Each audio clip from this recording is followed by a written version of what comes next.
প্রিয় দর্শক, সবাইকে আমন্ত্রণ জানাচ্ছি ইনসাইট পলিটিক্সে। আপনাদের সাথে আছি আমি নাহিদ হোসেন এবং আমাদের আজকের ইনসাইট পলিটিক্সের শিরোনাম কোটা আন্দোলন ও আদালতের স্থিতাবস্থা। আপনারা নিশ্চয়ই এর মধ্যে অবগত আছেন কোটা বিরোধী যে ছাত্র আন্দোলন চলছে এবং সেটি নিয়ে একই সাথে আদালতেও শুনানি চলছিল একটি রিট পিটিশনের প্রেক্ষিতে, এবং আপিল বিভাগ আজকে সেটি শুনে হাইকোর্টের রায়ের উপর স্থিতাবস্থা দিয়েছেন। তবে কোটা বিরোধী আন্দোলন, যারা বৈষম্য বিরোধী সমন্বয় হিসেবে নিজেদেরকে অভিহিত করতে চান, তারা কিছুক্ষণ আগে, আধ ঘন্টা আগে ব্রিফিং করে বলেছে যে নির্বাহী বিভাগ থেকে পূর্ণাঙ্গ সিদ্ধান্ত না আসা পর্যন্ত তাদের আন্দোলন চলবে। আগামীকাল আবারও 3:30টা থেকে তারা ব্লকেট কর্মসূচি দিয়েছেন। তারা বলেছেন যে হাইকোর্টের বারান্দায় যেতে চাই না, সরকারের কাছ থেকে সিদ্ধান্ত চাই এবং সংসদে কোটা সংস্কার করে তারা আইন প্রণয়নের দাবি জানিয়েছেন। এই সামগ্রিক বিষয় একটু আলোচনা করতে চাই। আমাদের সাথে আজকে উপস্থিত আছেন অধ্যাপক আব্দুল মান্নান, সাবেক চেয়ারম্যান বাংলাদেশ বিশ্ববিদ্যালয় মঞ্জুরি কমিশন ইউজিসি, আপনাকে আমন্ত্রণ জানাচ্ছি, এবং আছেন বিচারপতি শামসুদ্দিন চৌধুরী মানিক, আপিল বিভাগের অবসরপ্রাপ্ত বিচারপতি, আপনাকেও আমন্ত্রণ জানাচ্ছি। আমাদের সাথে অনলাইনে যুক্ত হওয়ার কথা রয়েছে এই বৈষম্য বিরোধী ছাত্র আন্দোলনের সমন্বয়ক আসিফ মাহমুদ, তিনি যুক্ত হলে নিশ্চয়ই তার কাছে যাব।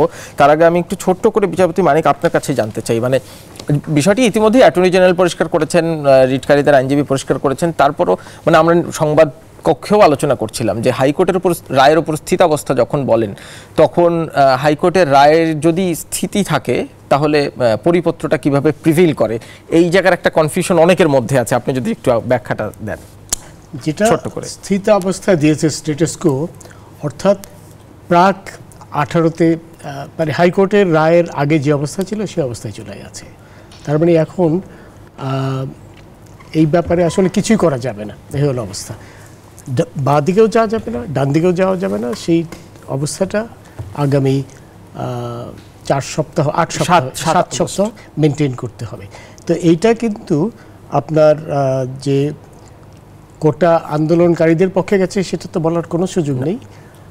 এটা এমন কারণ রায়ের পূর্ণাঙ্গ কপি তো এখনও আপিল ডিভিশনের কাছে যায়নি।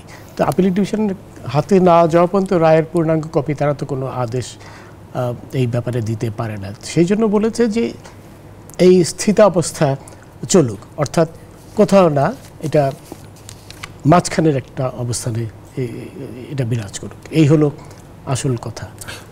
কিন্তু এখন তো আর কোনো পরীক্ষা টরীক্ষা তো হচ্ছে না, সুতরাং এটার ওই অর্থে কোনো তেমন কিছু গুরুত্ব নেই এটার।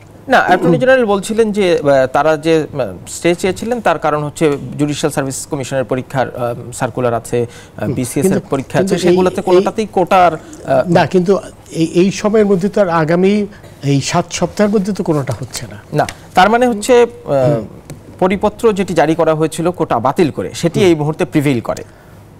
হ্যাঁ, বলতে পারেন। এই পরিপত্র যেটি করা হয়েছিল সেটি প্রিভেইল করে, কিন্তু মানে আনডিস্টার্ব থাকবে আর কি, এই টু দ্যাট এক্সটেন্ট এটা প্রিভেইল করছে। মানে এখন সরকার চাইলে সংস্কারেও হাত দিতে পারবে না, কিংবা না, অন্য যে কিছু করাই হবে আপনার সাবজুডিস, আদালত অবমাননা, সোজা কথায়। এখন যেটা যারা বলছে যে হাইকোর্টের বারান্দায় যেতে চাই না, তারা তো এই কথা বলেই আদালত অবমাননা করেছে। আমি মনে করি তাদের সাজা হওয়া উচিত, সোজা কথায়। আমি এই প্রশ্নটি করব যদি জনাব আসিফ মাহমুদ আমাদের সাথে যুক্ত হন। এবার একটু সামগ্রিক বিষয়ে করি। এই যে আপিল বিভাগ আজকে খুবই বিনয়ের সাথে বলেছে শিক্ষার্থীদের শিক্ষালয়ে ফিরে যেতে, এবং ভিসিদের বলেছেন পরিবেশ নিশ্চিত করতে পড়াশোনার। তারপরে এই জিনিসটা নিয়ে এইরকম এক্সটেন্ড করা, ঝুলিয়ে রাখা যারা আন্দোলন করছে, দেখুন, যারা আন্দোলন করছে তারা তো কোনো সৎ উদ্দেশ্যে আন্দোলন করছে না। আমি আবার বলতে বাধ্য হচ্ছি যে যারা এই আন্দোলনে নেমেছে তারা কোর্ট কাছারি আদালত সংবিধান কোনো কিছুই মানে না।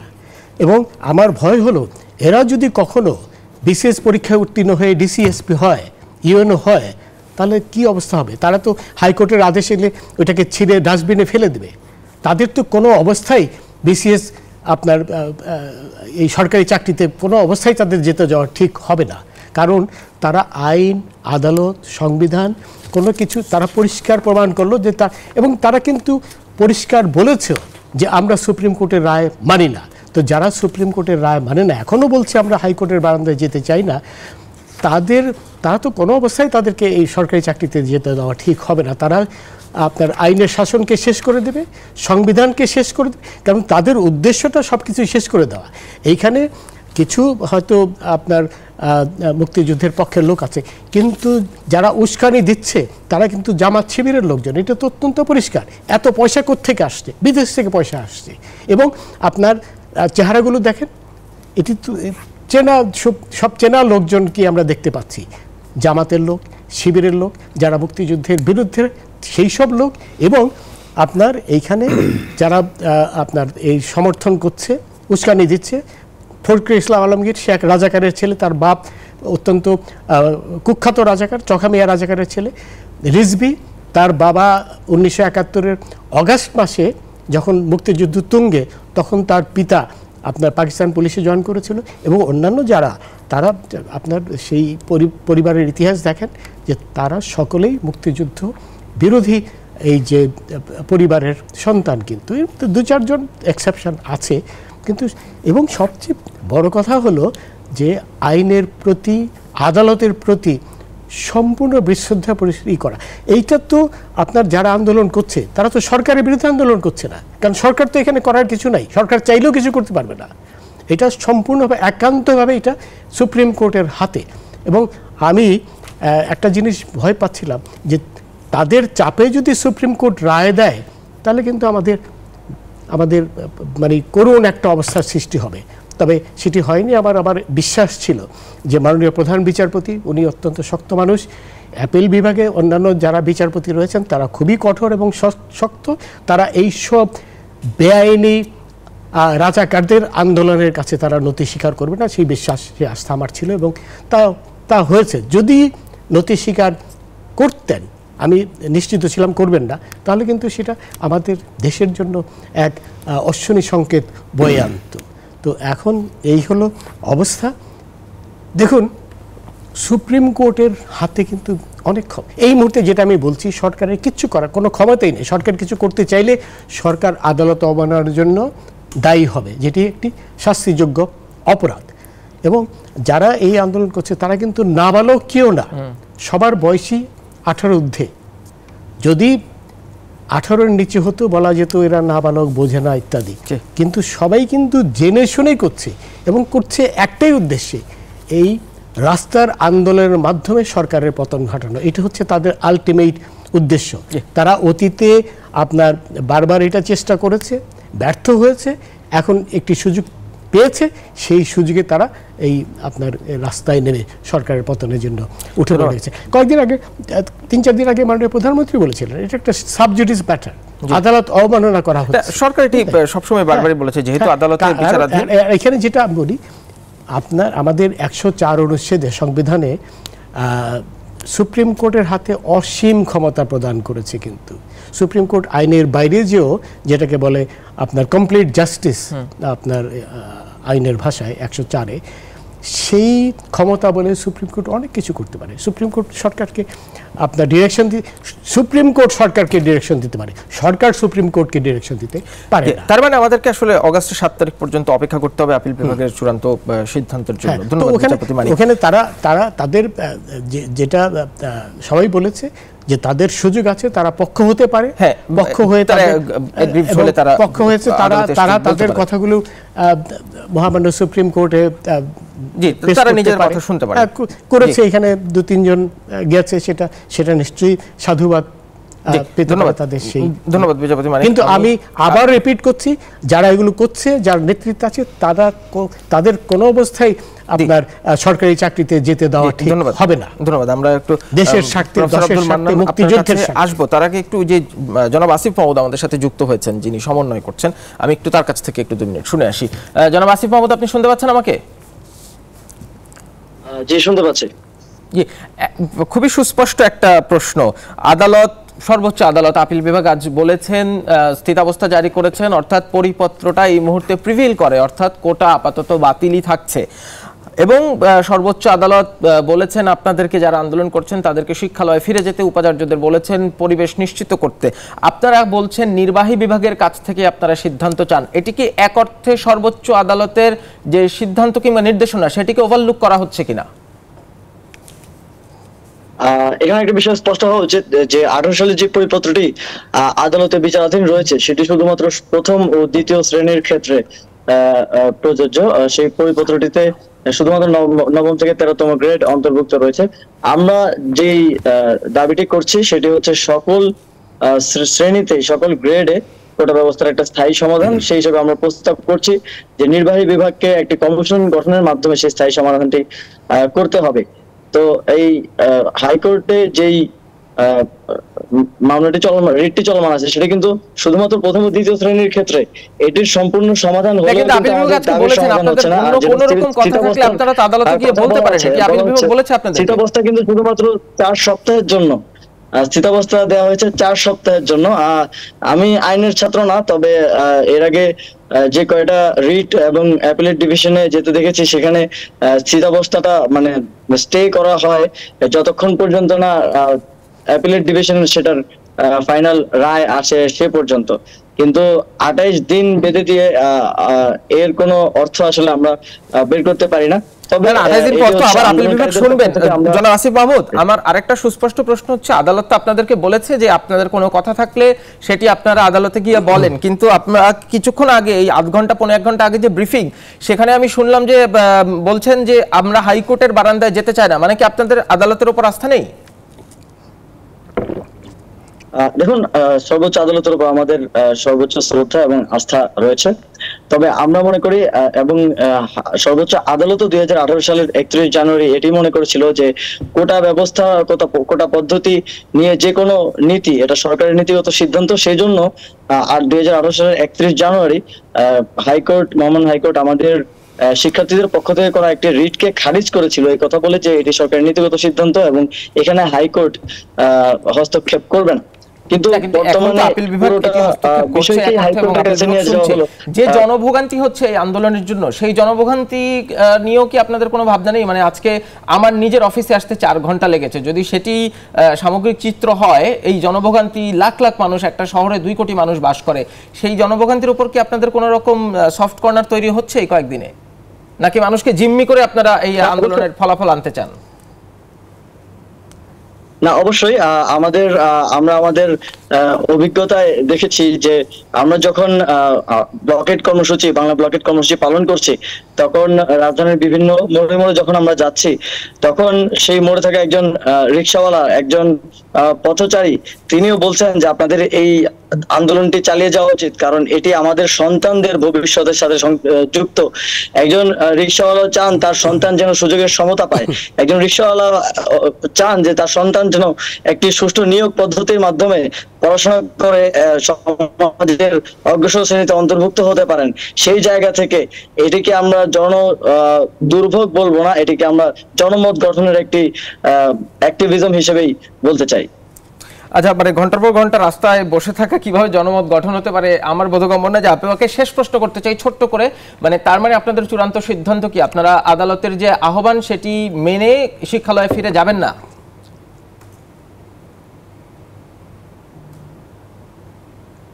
দেখুন, স্পষ্টভাবে আমাদের দাবিটা হচ্ছে সকল গ্রেডে, সরকারি চাকরিতে সকল গ্রেডে কোটা ব্যবস্থার একটি স্থায়ী সমাধান করতে হবে এবং সেই স্থায়ী সমাধান হিসেবে আমাদের প্রস্তাবনা হচ্ছে কোটাকে ন্যূনতম পর্যায়ে নিয়ে আসতে হবে এবং বৈষম্যমূলক সকল কোটা বাতিল করতে হবে। এখন আদালতে বিচারাধীন রয়েছে কিন্তু প্রথম ও দ্বিতীয় শ্রেণীর পরিপত্রটি। জি জি, ধন্যবাদ জনাব আসিফ মাহমুদ, আপনি আপনার এই ব্যস্ততার মধ্যেও সময় দিয়েছেন, আপনাকে ধন্যবাদ জানাই সেই জন্য। প্রফেসর আব্দুল মান্নান, আপনি তার কথা শুনছিলেন। বিচারপতি মানিকের একটা প্রশ্ন যদি ধরে আপনাকে একটু জিজ্ঞেস করি, যারা আন্দোলন করছে তারা সৎ উদ্দেশ্যে করছে না, মানে সামগ্রিকভাবে কি উদ্দেশ্যটা আপনার কাছে অসৎ মনে হয়, নাকি এখানে কারো সৎ কারো অসৎ? ধন্যবাদ। আমি প্রথমেই কোটা সংস্কার নিয়ে আমার কোনো রিজার্ভেশন নেই। একটা জিনিস, মানে আমার বয়স বা আমাদের মাননীয় বিচারপতি এখানে যিনি আছেন, আমাদের যে বয়স কম তো হয়নি, আমার 53 বছর বিশ্ববিদ্যালয়ে শিক্ষকতার অভিজ্ঞতা আছে। আমি এই দেশে 30 লক্ষ শহীদের রক্তের বিনিময়ে দেশটা অর্জন করতে দেখেছি।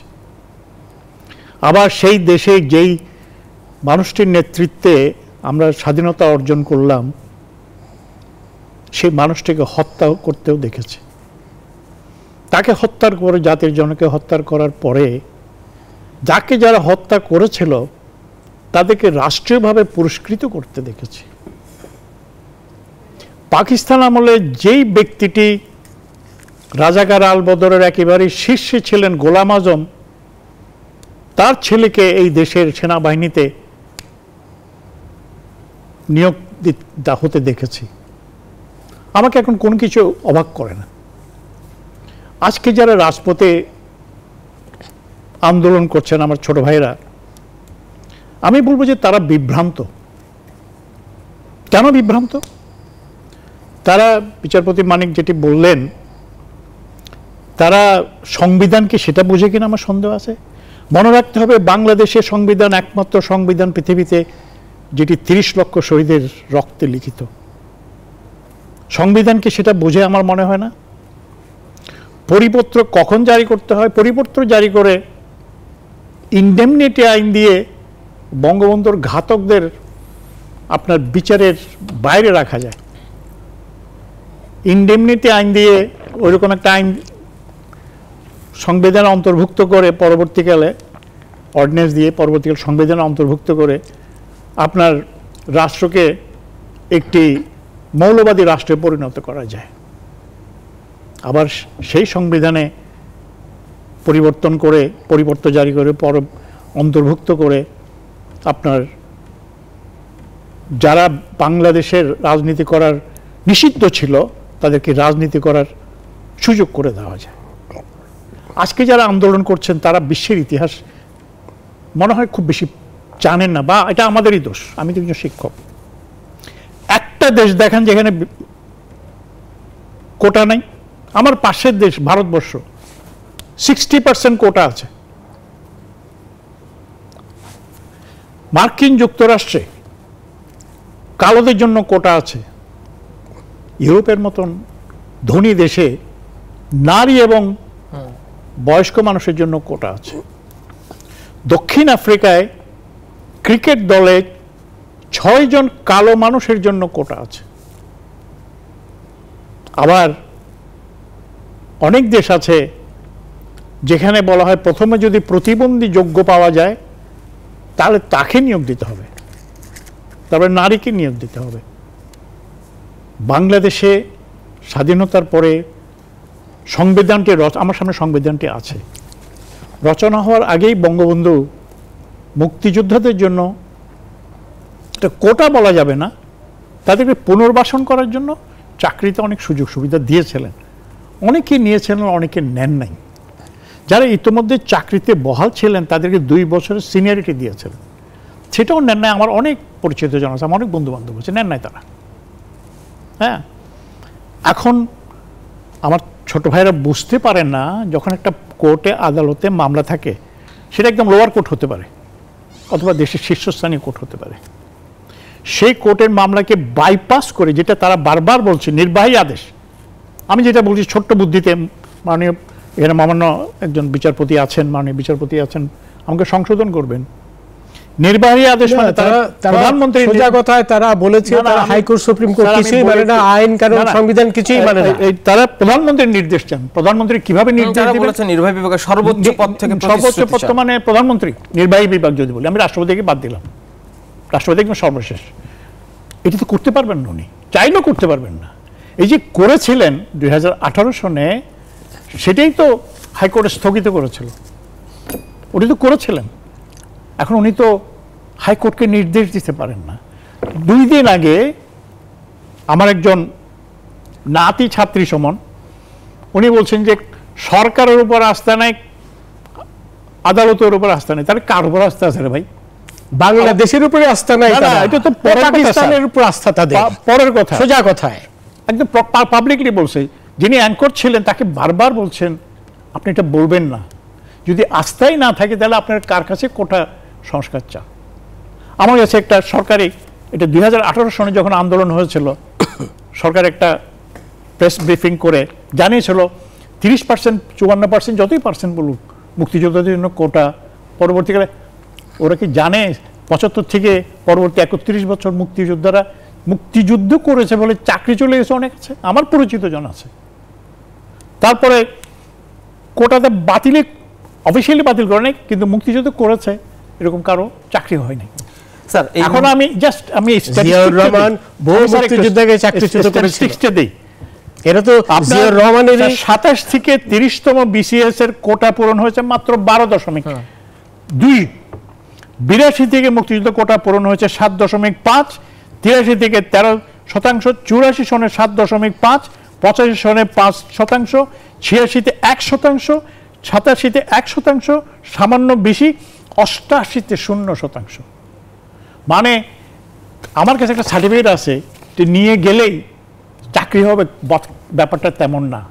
আমি তো কোটা নিয়ে ডিল করেছি, আমি বিশ্ববিদ্যালয়ের উপাচার্য ছিলাম। 100 জন কথার কথা আমার পাহাড়ের নৃতাত্ত্বিক জাতিগোষ্ঠী, আমি এটা শেষ করি, অঙ্কটা শেষ করে দিই। 100 জন পরীক্ষা দিল, মেধার পরীক্ষা দিতে হবে সকলকে, কিন্তু এমন না যে আমি কাগজ একটা নিয়ে এসে আমাকে চাকরি দেবেন। 105% কোটা ছিল, 5 জনকে আমি নিতে পারবো, প্রথম 5 জনকে, বাকি 95 জন কিন্তু চাকরি পাবে না। এটাই হচ্ছে বাস্তব। এটা অনেকে আমার ছোট ভাইরা বুঝতে পারে না। আর আদালতে মামলা পেন্ডিং চলাকালীন না না রাষ্ট্রপতি পারবে, না প্রধানমন্ত্রী, এটা একমাত্র পারবে সামরিক আইন জারি করে জিয়া রহমান এরশাদ যেটা করেছিল ওইরকম করুক, আমার কোনো সমস্যা নেই। স্যার আমরা একটা বিরতি নিয়ে আসতে চাই। প্রিয় দর্শক, ইনসাইড পলিটিক্স একটা বিরতি নিচ্ছি, সেখানেক্ষণ পরে সঙ্গেই থাকবেন।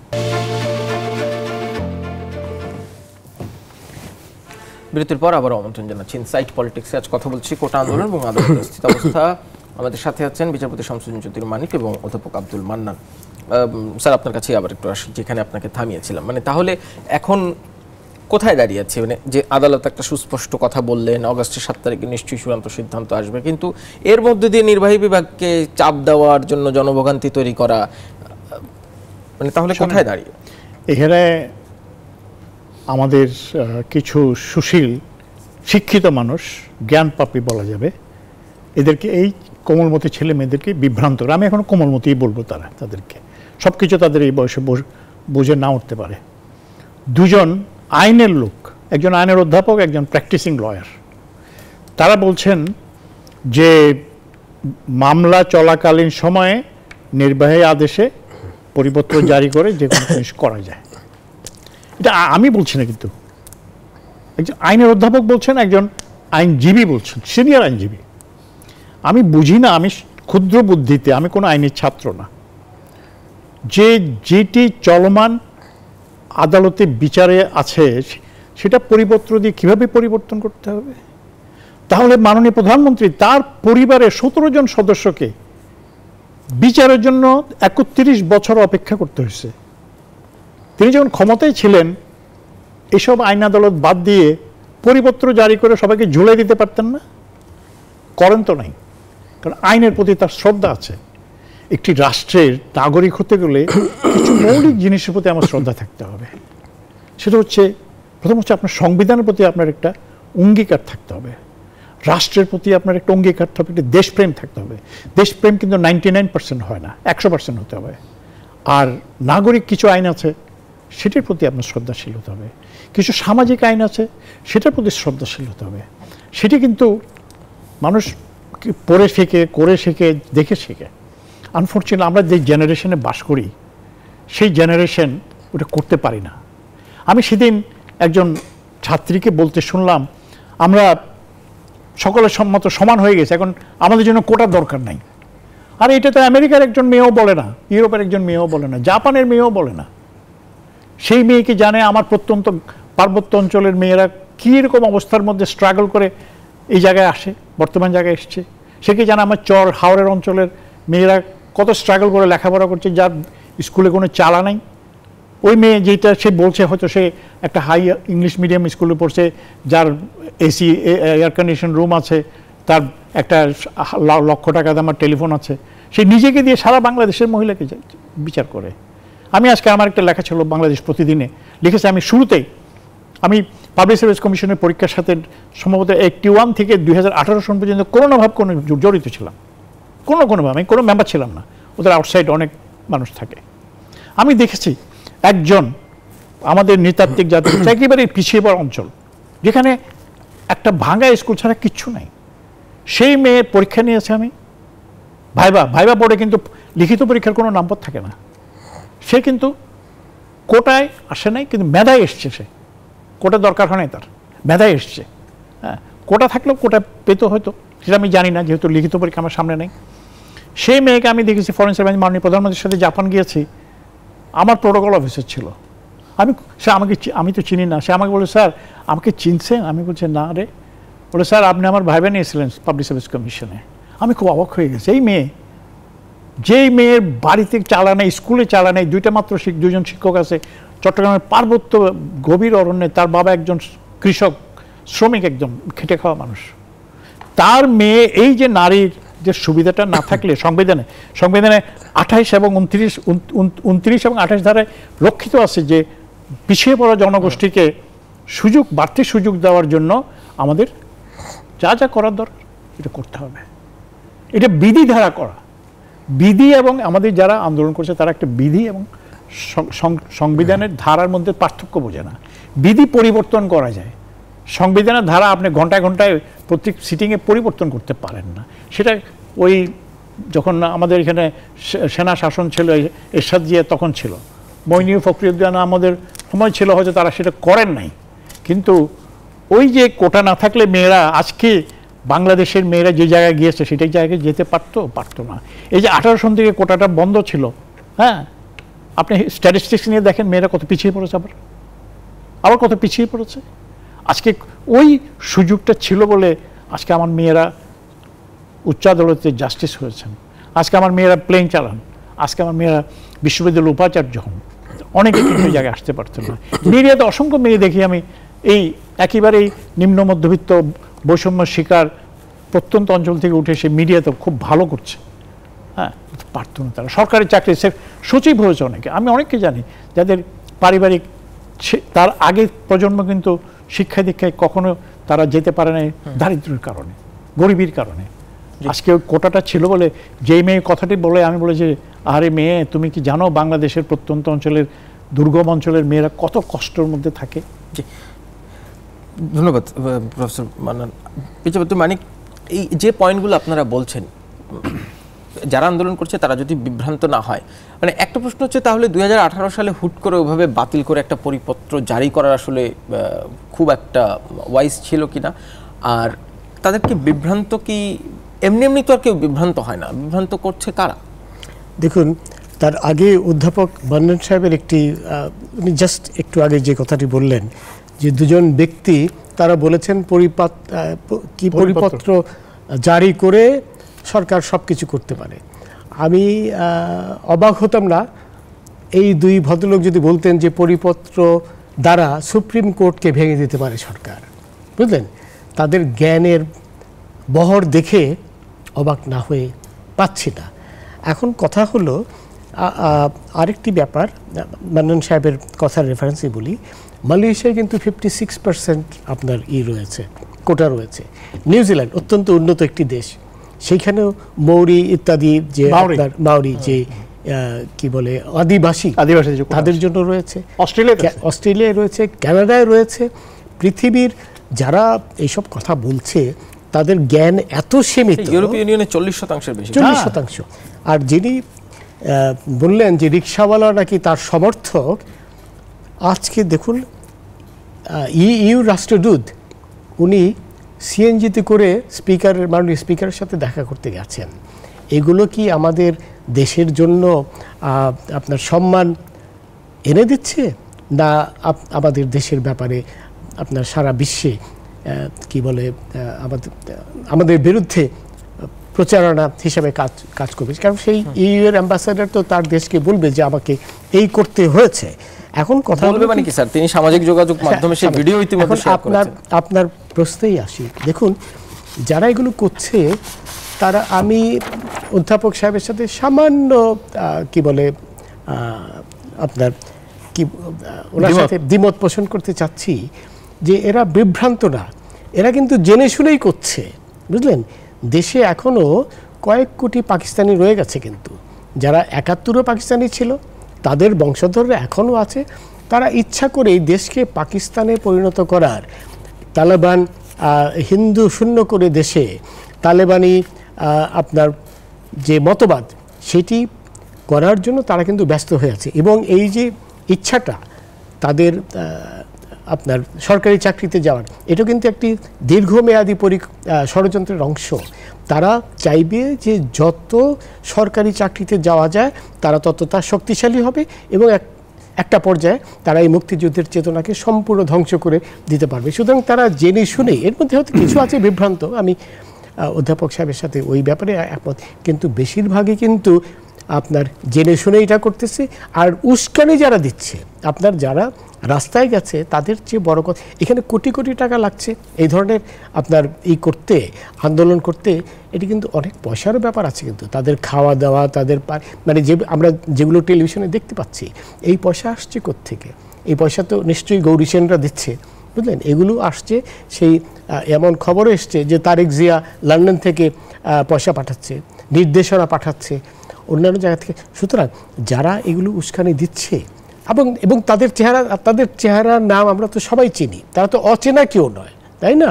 এখন আমি নাম প্রকাশ করার তো কোনো প্রয়োজনও নেই, সমস্ত দর্শক শ্রোতা কিন্তু জানেন এরা কারা, আমরা প্রতিনিয়ত দেখতে পাচ্ছি। স্যার 2018 সালে এইভাবে এক লহমায় পুরো কোটাটা বাতিল করে দেওয়ার কি খুব একটা যৌক্তিকতা? মোটেও যুক্তিসঙ্গত ছিল না এটা, কারণ যেটি again coming back to Mannan সাহেবের কথা, যারা মুক্তিযুদ্ধে গিয়েছিল সেদিন 71-এ, তারা কিন্তু আবার জীবিত হয়ে ফিরে আসবে এমন ধারণা নিয়ে যায়নি। সবাই কিন্তু আপনার জীবনটা হাতে নিয়েই গিয়েছিলেন।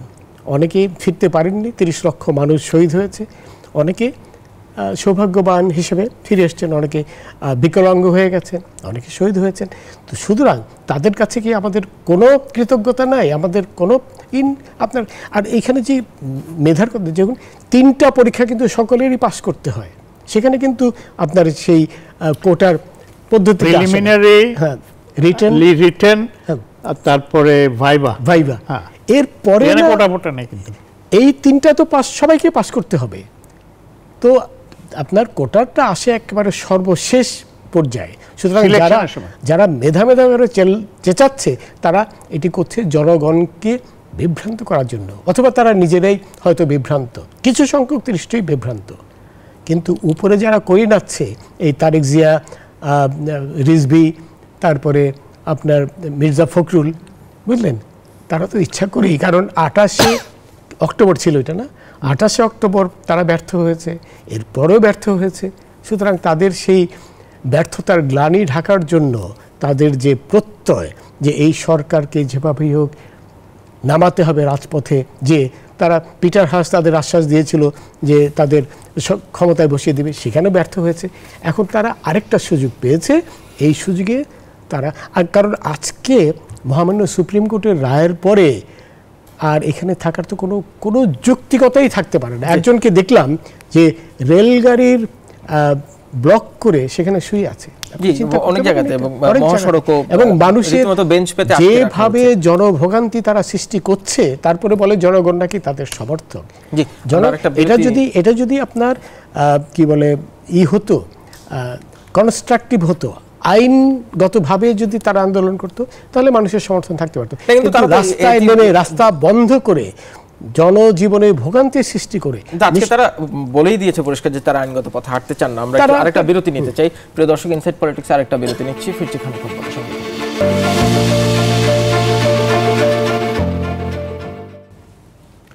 বিরতির পর আবারও আমন্ত্রণ ইনসাইড পলিটিক্স। আজ কথা বলছি কোটা আন্দোলন এবং আদালতের স্থিতাবস্থা নিয়ে। আমার কোনো প্রশ্ন নাই, 1.5 মিনিট করে আপনারা একটু কনক্লুডিং রিমার্কস দিবেন। বিচারপতি মান্নান স্যার একটু শেষ করবেন। দেখুন, তাদের কাছে কিন্তু আইনের পথ খোলা রয়েছে, যেটি পরিষ্কার করে সকলেই বলেছেন, মাননীয় প্রধান বিচারপতি বলেছেন, অ্যাটর্নি জেনারেল সাহেব বলেছেন, এবং যে দুজনকে পক্ষভুক্ত হওয়ার যে অ্যাডভোকেট সাহেব উনিও বলেছেন, সবাই বলেছেন। তাদের এখন উচিত আইনের পথে যাওয়া, আইনের পথে গেলে তারা তাদের যদি কিছু বলার থাকে সেটা বলতে পারবে। কিন্তু আইনের পথ যারা অনুসরণ করবে না, যারা বলবে আমরা হাইকোর্টের বারিন্দায় যেতে চাইনি, আমি মনে করি তাদের ব্যাপারে সুপ্রিম কোর্ট সহ সবারই কঠোর হওয়া উচিত। কারণ কঠোর না হলে তাদের যে অভিপ্রায়, তাদের যে লং টার্ম এজেন্ডা, সুপ্রিম কোর্টকে ধ্বংস করে বাংলাদেশকে ধ্বংস করা, সেটা কিন্তু চলতে থাকবে। সুতরাং কঠোরতার কোনো বিকল্প নেই, এবং এদেরকে আইনের মধ্যে আনতে, সোজা কথা হাইকোর্ট চেনাতে তাদের ব্যাপারে আমাদের কঠোর হতে হবে। ধন্যবাদ বিচারপতি মানিক। তবে স্বরাষ্ট্রমন্ত্রী আজ বলেছেন যে পুলিশ কঠোর হবে না। প্রফেসর মান্নান, আপনি একটু শেষ করবেন। যে আসলে একটা রাষ্ট্রের 3টে স্তম্ভ থাকে, জুডিশিয়ারি, পার্লামেন্ট এবং এক্সিকিউটিভ। তার মধ্যে সবচেয়ে গুরুত্বপূর্ণ হচ্ছে জুডিশিয়ারি। সেই জুডিশিয়ারিকে যদি আপনি না মানেন তাহলে তো রাষ্ট্রই থাকে না, তাহলে আপনিও থাকেন না, আপনার কোটা ফোটা এগুলি কিছুই থাকবে না। যারা আন্দোলন করছেন তারা বয়সে কম, আবেগের তাড়িত। আমরা আবেগ তাড়িত হয়ে যুদ্ধে গিয়েছিলাম, আমার অনেক বন্ধু ফিরে নেয় যুদ্ধ থেকে। তারা আবেগ তাড়িত হয়ে এসব করছে, সারা দেশ অচল করে দিবে। কালকের আপনার যদি আলু পটলের দাম 100 গুণ বেড়ে যায় তাহলে ওই দায়টা কে নেবে? কারণ আমাদের যোগাযোগ ব্যবস্থাটা তো নাই। হ্যাঁ, একজন রোগী যদি অ্যাম্বুলেন্সে মারা যায় দায়িত্বটা কে নেবে? তারা সকলে শিক্ষিত, সকলে বিশ্ববিদ্যালয়ে পড়ে, স্কুলে পড়ে, কলেজে পড়ে, স্কুলে না। তাদের উচিত হবে একজন নাগরিক হিসেবে, এই দেশের স্বাধীন নাগরিক হিসেবে আদালতকে মান্য করা, আদালত যে নির্দেশটা দিয়েছে সেটাকে মেনে চলা। সেটা আদালতের যে মহামান্য রাষ্ট্রপতি পর্যন্ত মেনে চলতে বাধ্য। হ্যাঁ, আদালতের উপরে নিজেকে চিন্তা করাটা একেবারেই আদালত অবমাননার সামনে, যেটা আমাদের বিচারপতি মানিক বলেছেন। আমি আশা করব তারা আদালতের প্রতি আস্থা রাখবেন। মাননীয় প্রধানমন্ত্রী বিদেশে ছিলেন, আজকে রাত্রে আসবেন, তিনিও নিশ্চয়ই বিষয়টা দেখবেন। তিনি সবসময় কিন্তু তরুণ সমাজের প্রতি অত্যন্ত কি বলে যে সংবেদনশীল। তিনি মনে করেন যে এই তরুণ সমাজে আমাদের বাংলাদেশ 2041 আমি একটু অ্যাড করি। অধ্যাপক সাহেব বলেছেন যে এদের অনেকেই সংবিধান আসলে জানে না। আমি এটাতে পুরোপুরি বিশ্বাস করি, এবং সংবিধানে 112 অনুচ্ছেদে কি লেখা আছে এটা নিশ্চয়ই যারা আপনার নেতৃত্ব দিচ্ছে তথাকথিত আপনার কি বলে কোটা বিরোধী, তাদের অনেকে জিজ্ঞেস করে যে 100 অনুচ্ছেদ কি বলে। আমি বলি 29 এবং 28 নম্বর ধারায় কোটার ব্যাপারে কি বলা আছে সেটা অনেক ধন্যবাদ অধ্যাপক আব্দুল মান্নান এবং বিচারপতি শামসুদ্দিন চৌধুরী মানিক, দুজনকে অসংখ্য ধন্যবাদ আজকে চমৎকার আলোচনা করার জন্য। প্রিয় দর্শক, এই ছিল আমাদের আজকের ইনসাইট পলিটিক্স। ধন্যবাদ সবাইকে সাথে থাকার জন্য।